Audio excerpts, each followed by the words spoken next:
अथ श्री बृहस्पतिवार व्रत कथा वर्टिकल बार बृहस्पतिदेव की कथा। भारतवर्ष में एक प्रतापी और दानी राजा राज्य करता था। वह नित्य गरीबों और ब्राह्मणों की सहायता करता था। यह बात उसकी रानी को अच्छी नहीं लगती थी। वह न ही गरीबों को दान देती, न ही भगवान का पूजन करती थी और राजा को भी दान देने से मना किया करती थी। एक दिन राजा शिकार खेलने वन को गए हुए थे, तो रानी महल में अकेली थी। उसी समय बृहस्पतिदेव साधु वेश में राजा के महल में भिक्षा के लिए गए और भिक्षा मांगी। रानी ने भिक्षा देने से इनकार किया और कहा, हे साधु महाराज, मैं तो दान पुण्य से तंग आ गई हूँ। मेरा पति सारा धन लुटाते रहते हैं। मेरी इच्छा है कि हमारा धन नष्ट हो जाए, फिर न रहेगा बांस, न बजेगी बांसुरी। साधु ने कहा, देवी तुम तो बड़ी विचित्र हो। धन संतान तो सभी चाहते हैं,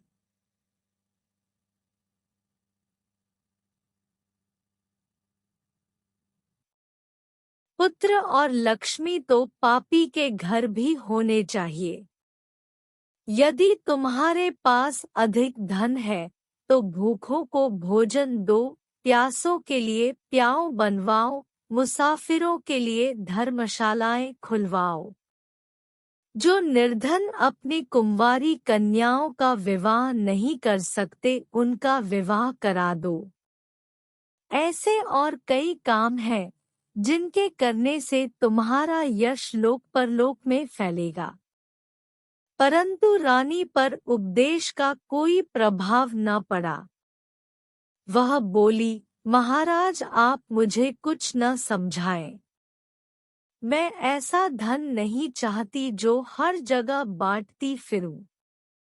साधु ने उत्तर दिया, यदि तुम्हारी ऐसी इच्छा है तो तथास्तु। तुम ऐसा करना कि बृहस्पतिवार को घर लीपकर पीली मिट्टी से अपना सिर धोकर स्नान करना, भट्टी चढ़ाकर कपड़े धोना। ऐसा करने से आपका सारा धन नष्ट हो जाएगा।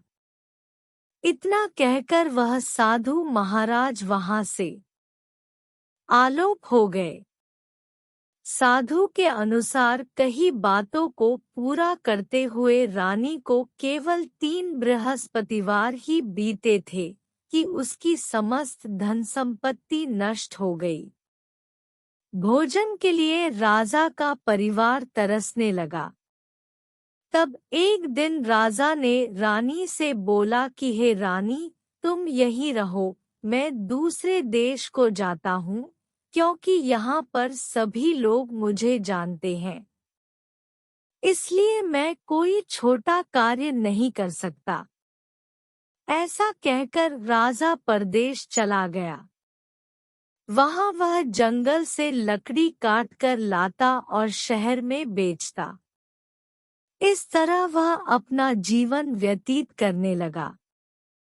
इधर राजा के परदेश जाते ही रानी और दासी दुखी रहने लगी।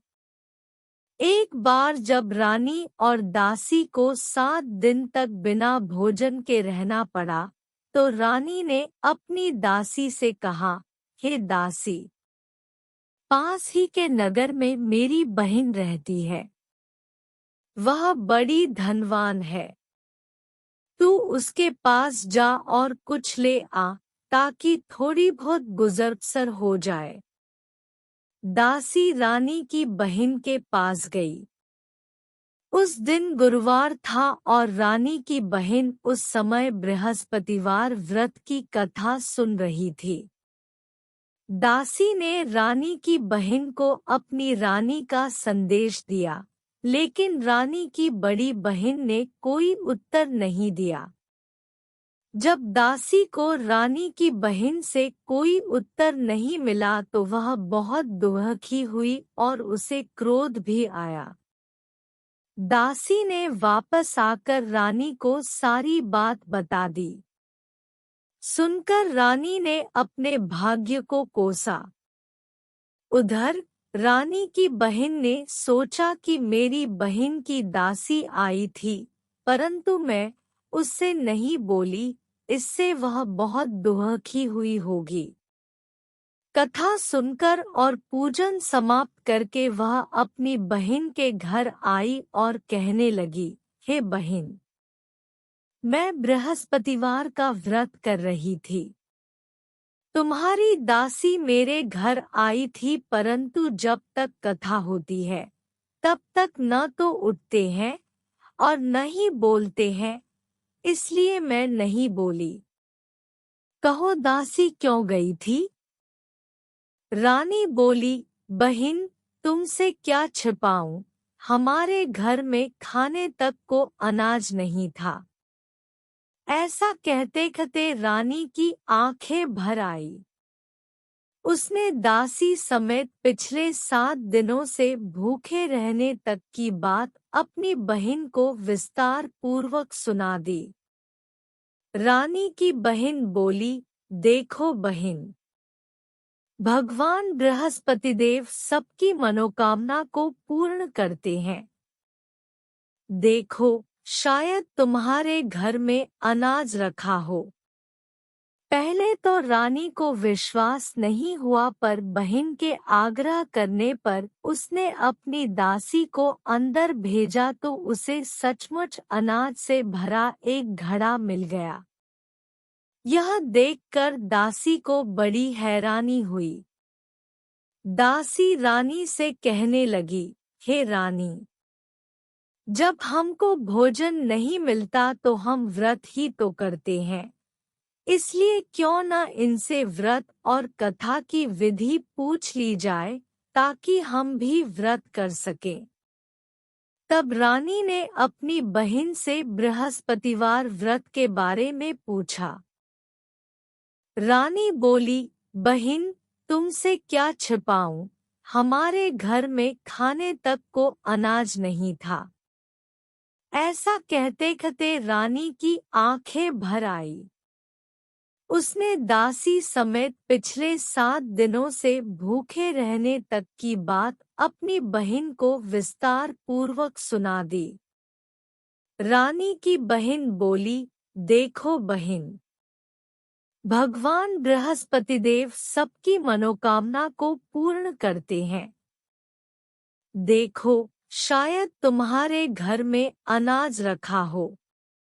पहले तो रानी को विश्वास नहीं हुआ, पर बहन के आग्रह करने पर उसने अपनी दासी को अंदर भेजा तो उसे सचमुच अनाज से भरा एक घड़ा मिल गया।